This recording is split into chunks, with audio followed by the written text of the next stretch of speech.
करना security forces के काफी डिफिकल्ट होता है, जी। लेकिन हमारी सिक्योरिटी फोर्सेस लगातार जो ये पाकिस्तान से आने वाले घुसपैठ है इस पे काम कर रही है। ठीक है सुरेंद्र, आप नजर बना के रखिए। बहुत शुक्रिया हमारे साथ जुड़ने के लिए, जानकारियों के लिए। तो एक जवान यहाँ पर शहीद हुए हैं आतंकवादियों से लोहा लेते वक्त। उधमपुर मुठभेड़ से जुड़ी आपको बड़ी खबर दे रहे हैं, जहां बसंतगढ़ के जंगलों में, क्योंकि यहाँ की टोपोग्राफी कुछ इस तरह की है, ऊंची ऊंची पहाड़ियां हैं और घने जंगल हैं, यहां पर आतंकवादियों के साथ मुठभेड़ शुरू हुई थी और आतंकवादियों को जवाब देते वक्त, उनसे लोहा लेते वक्त एक जवान शहीद हुए हैं। ये बड़ी खबर आपको उधमपुर के बसंतगढ़ इलाके से दे रहे हैं, जहां अभी भी मुठभेड़ आतंकवादियों के साथ जारी है। पूरे इलाके को मुहासरे में लेकर आतंकवादियों के साथ मुठभेड़ अभी भी जारी है, जिसमें एक जवान की शहादत हुई है, एक जवान शहीद हुए हैं। हालांकि आधिकारिक पुष्टि का इंतजार किया जा रहा है, क्या कुछ स्थिति मौके पर है इसको लेकर अभी जानकारियां जुटाई जा रही हैं, लेकिन जो प्राथमिक जानकारी निकलकर सामने आई है उसके मुताबिक उधमपुर मुठभेड़ में एक जवान के शहीद होने की खबर मिल रही है।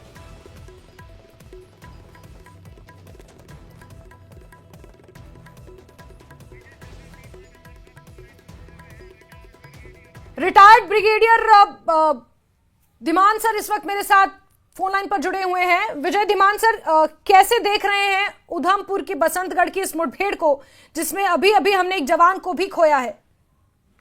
देखिए, ये जो मुठभेड़ चल रही है, ये मैंने आपको बताया, ये 23 मार्च को जब ये ऑपरेशन शुरू हुआ था अपना हीरानगर एरिया से, तो उस वक्त हमारे पास पुख्ता इनपुट थी, इंटेलिजेंस इनपुट थी। और क्योंकि उस वक्त जो सरगर्मियां सिक्योरिटी फोर्सेस के हल्के में हुई हैं, उससे हमें पता था कि मालूम था कुछ होने वाला है। तो ये लगता है कोई 35, 40, 45 का एक बैच है जो 2-2, 3-3 के ग्रुप में इन्फिल्ट्रेट करके अंदर आया है, और इनमें से सिर्फ एक ही जत्था है जो छतरू तक पहुंचा है, जो मारा गया है वहां पे RR बटालियन के द्वारा। उसके अलावा बाकी मेजोरिटी जो लोग हैं, ये जितने भी टेररिस्ट हैं, ये सारे के सारे सियोज धार के वेस्ट में ही पकड़े जा रहे हैं। इनमें से अभी तक सियोज धार क्रॉस करके, एटलीस्ट हमें पता नहीं है कि किसी ने सियोज धार क्रॉस की है, क्योंकि जितने भी इनकाउंटर्स हो रहे हैं वो यहाँ तो हो रहे हैं दुदू बसंतगढ़ एरिया में जो अभी चल रहा है, साथ में कुछ सर्चेस चल रही है मछेड़ी एरिया में, कुछ सर्चेस चल रही है अरनास में, और इसी तरह से रजौरी पुंछ में कुछ चल रही है। तो ये जो पीर पंजाल और सियोज धार की जो पूरी बेल्ट है चंबा तक, अभी तक जो हमारी सिक्योरिटी फोर्सेस है, इस ग्रुप में से उन्होंने इनको क्रॉस जाने नहीं दिया है। अब वो छतरू वाला इंसिडेंट हमें पता नहीं है कि इनका कोई आदमी इन्फिल्ट्रेट करके या इनके 2 बंदे गए, क्योंकि वहां पे सैफुद्दौला और पारा मारे गए हैं। सैफुद्दौला और पारा जो 2 टेररिस्ट थे ये जैश के, इनके ऊपर 5-5 लाख रुपए का इनाम भी था। तो इसलिए मुझे ये लगता है कि जो उधमपुर वाला इंसिडेंट अभी चल रहा है, ये अभी जो ये 23 को मार्च को जो अभियान शुरू हुआ है, बिल्कुल धीमान सर, मुझे याद है इससे पहले जब सोशल मीडिया पर हम लोग जुड़े थे और उस वक्त भी आपने इस तरह की जानकारी साझा की थी कि बड़े पैमाने पर इन्फिल्ट्रेट या तो हुई है या तो इन्फिल्ट्रेट करने की कोशिशें की जा रही हैं, आतंकवादी ताक में बैठे हुए हैं। क्या उससे जोड़कर हम इसे देख सकते हैं? और पहलगाम हमले को लेकर क्या हम इसे जोड़कर देख सकते हैं? क्योंकि अगर पीर पंचाल की रेंज जब खत्म होती है तो जाहिर सी बात है ऊपर दक्षिण कश्मीर ही पड़ता है, और कुलगाम में उरी सेक्टर में आतंकवादियों का इन्फिल्ट्रेट करते हुए मारे जाना, इसके अलावा टंगमर्ग में बीते कल आतंकवादियों के साथ मुठभेड़ होना, पहलगाम का हमला होना, किस तरह से इन कड़ियों को जोड़ के देखा जाए? देखिए, मेरा ये मानना है कि जो अभी एनकाउंटर जो चल रहा है उधमपुर के अंदर दुदू बसंतगढ़ एरिया में, ये वाला एनकाउंटर ये अलग एक जत्था है, और दूसरा जो तराल फॉरेस्ट में छुपा हुआ था जो इन्फिल्ट्रेट किया है शायद अपना 28 डिवीजन सेक्टर से या बारामूला से या कुपवाड़ा सेक्टर से, ये अलग लोग हैं, क्योंकि इनकी टैक्टिक्स डिफरेंट है। ये जो जम्मू वाला एरिया है, ये हाईली क्वालिफाइड, हाईली प्रोफेशनल लगता है। मे बी SSC कमांडोज द्वारा, अगर वो कमांडोज नहीं है तो उनके जो टीम लीडर्स कमांडो हैं, उनके पास जो इक्विपमेंट है, जो राइफल्स हैं, या उनके पास कम्युनिकेशन, जिस तरीके से वो टैक्टिक्स यूज करते हैं, ये पहलगाम वाला वो उसमें नहीं है। तो वो दोनों हो सकता है अलग अलग हो। पहलगाम वाला जो इंसिडेंट हुआ है वो हो सकता है तराल फॉरेस्ट में जो ऑलरेडी छुपे हुए थे, जो सैफुल्ला और पारा जिनको कमांड करते थे, शायद उनकी तरफ से हो सकता है। तो इसलिए ये दोनों मेरे को लगता है अलग अलग बातें हैं। और जो पहलगाम इंसिडेंट है वो इसलिए किया गया, मुझे लगता है चाइना की बहस पे किया गया है, क्योंकि भारत में अमेरिका के उपराष्ट्रपति थे, $500 बिलियन की डील लेके आए थे। हिंदुस्तान के प्रधानमंत्री $100 ऑफ बिलियन की डील कर रहे थे MBS के साथ सऊदी अरेबिया में। उस वक्त दुनिया को ये बताना जरूरी था कि हिंदुस्तान में अगर आपने बिजनेस लेके जाना है तो देखिए वहां पे हालात नॉर्मल नहीं है।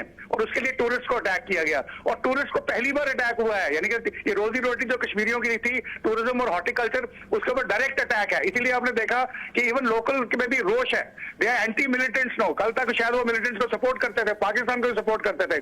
आज सारा का सारा कश्मीर और सारा का सारा जम्मू सड़कों पे है, पूरा बंद लगा रखा है। कल तो पे एब्सोल्यूट टोटल बंद था, कोई ट्रांसपोर्ट सड़क पे नहीं थी, कोई दुकान, कोई बिजनेस कुछ खुला नहीं था, कोई ऑफिस काम नहीं कर रहा था। तो ये एक सॉलिडारिटी है against the terrorist with in the border army between Jammu and Kashmir, जो एक बहुत ही वेलकम चेंज है। बिल्कुल। साथ ही साथ धीमान सर, जिस तरह से टीआरएफ ने इस हमले की जिम्मेदारी ली, पहलगाम में जो कुछ हुआ, क्या हम ये कह सकते हैं कि टीआरएफ जैसे आतंकवादी संगठनों के पीछे छिपकर पाकिस्तान हुकूमत, पाकिस्तान सेना इस तरह के हमलों को अंजाम दिलवाती है और पाकिस्तान की बड़े पैमाने पर इन्वॉल्वमेंट की बात भी कही जा रही है? अपफ्रंट है within valley to revive the terrorism, तो ये पाकिस्तानी ही हैं और इनके लश्कर वाले हैं वो भी पाकिस्तानी ही हैं, वो भी उनके आका भी आईएसआई के हैंडलर्स हैं। तो चाइना के कहने पे उन्होंने इनको करा है और ये गलती उनसे हो गई कि उन्होंने टूरिस्ट पे अटैक किया है। ये शायद चाइना की मिस कैलकुलेशन थी, हालांकि चाइना ने इसको कंडेम किया है। तो डिप्लोमेटिकली वो दुनिया को ये बताएंगे हम इसमें इन्वॉल्व नहीं है, परंतु एक्चुअली वो हैं। और दूसरी टीआरएफ की जो बात है, मैंने जो नोटिस किया है, उन्होंने हमले की जिम्मेवारी 6 घंटे के बाद ली है। अगर ये उन्होंने वो डायरेक्टली इन्वॉल्व इसमें होते, हो भी सकते हैं, तो वो इमीडिएटली इंसिडेंट होने के विद इन 1 आवर वो बोलते कि हमने करवाया है ताकि इसका जो श्रेय है हमें मिले। ऐसा हुआ नहीं। तो ये भी एक सोचने की बात है कि ये अटैक जो करवाया गया है, ये डायरेक्टली शायद उसमें टीआरएफ भी इन्वॉल्व नहीं था, ये लश्कर से डायरेक्टली करवाया गया। यहाँ जो लोग ऑलरेडी तराल में छुपे हुए थे उनको डायरेक्ट ऑर्डर दिया है और last moment kind of a thing कि जल्दी से रेकी करिए, फलानी जगह खाली है, वहां पे पेट्रोलिंग नहीं होती है, बैसरन वैली में, वहां जाके टूरिस्ट हर रोज आते हैं, उनको जाके गोली मारिए। बिल्कुल बिल्कुल ब्रिगेडियर धीमान, और जिस तरह से ये परतें खुल रही हैं और इन कड़ियों को जोड़ा जा रहा है बहुत जल्द, क्योंकि रक्षा मंत्री खुद ये कह चुके हैं कि इस हमले का बदला लिया जाएगा। लेकिन इस बीच जहां तहां इन्फिल्ट्रेशन की कोशिशें हुई हैं, वहां पर भी आतंकवादियों को मुंहतोड़ जवाब दिया जा रहा है। ब्रिगेडियर धीमान सर, बहुत शुक्रिया हमारे साथ जुड़ने के लिए। तो उधमपुर बसंतगढ़ से आपको ये खबर दे रहे हैं जहां एक जवान शहीद हुए हैं और आतंकवादियों के साथ अभी भी मुठभेड़ लगातार जारी है। और सीधे रुक कर लेते हैं मेरे सहयोगी मुदस्सिर कादरी का जुड़े हुए मेरे साथ। मुदस्सिर, जरा बताएं पहलगाम में अब किस तरह की परिस्थितियां हैं, किस तरह के हालात हैं, दक्षिण कश्मीर में किस तरह के हालात हैं, क्योंकि जो हमला हुआ उसके बाद से एक अजीब सा सन्नाटा, अजीब सी शांति ना ही सिर्फ पहलगाम, अनंतनाग, बल्कि समूचे जम्मू कश्मीर में देखने को मिल रही है।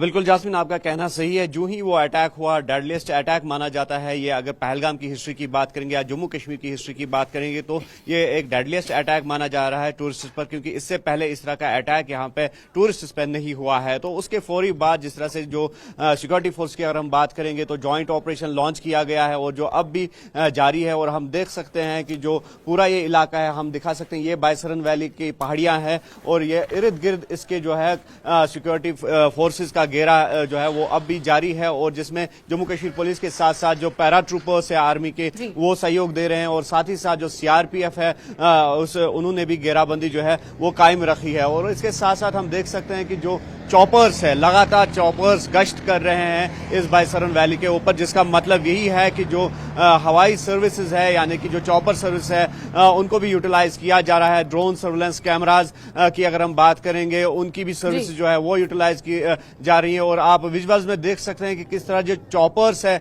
वो उड़ान भर रहे हैं और लगातार चॉपर्स का गश्त हम देख रहे हैं इस बायसरन वैली के ऊपरी इलाकों में। तो कुल मिलाकर हम ये कह सकते हैं कि जो स्थिति है, जो सिचुएशन है वो अंडर कंट्रोल है, लेकिन तशवीशनाक बनी हुई है। एक कंसर्न जताया जा रहा है जो मुख्तलिफ क्वार्टर्स ऑफ द सोसाइटी है उनकी तरफ से। और लगातार हमने रात भर देखा कि जो यहाँ के लोग हैं वो कैंडल लाइट प्रोटेस्ट करते नजर आ रहे हैं और लगातार सड़कों पर मार्च हो रहा है। हालांकि कल जो थी बंद की कॉल थी, लेकिन इसके बावजूद भी आज दूसरे दिन भी पहलगाम की वादियां जो है वो सुनसान पड़ी हुई है और दुकानें जो है वो बंद है। और आप देख सकते हैं ये यहाँ के लोग हैं, इनके चेहरे जो हैं वो मुरझाए हुए हैं और हर सू इस वाक़े की जो है मजम्मत की जा रही है। क्योंकि ये पहलगाम के ही बाशिंदे हैं और इनका क्या कुछ कहना है इसको लेकर, इनका टेक क्या है? बिल्कुल बिल्कुल, यहाँ पे कुछ लोग मौजूद हैं। तो आज तो हड़ताल लेते हैं, ये हड़ताल है जी। क्यों हड़ताल है? आज दूसरे रोज भी दुकानें बंद है, क्यों है? ये जनाब इसी वजह से हो गई, जो यहाँ थोड़ी हालात ख़राब हो गई, तो उसके बाद में हमारी रोटी रोज़ी यहाँ घोड़े वाले की, दुकानदार की, होटल वाले की, मजदूर की, सबों की बर्बाद हो गई।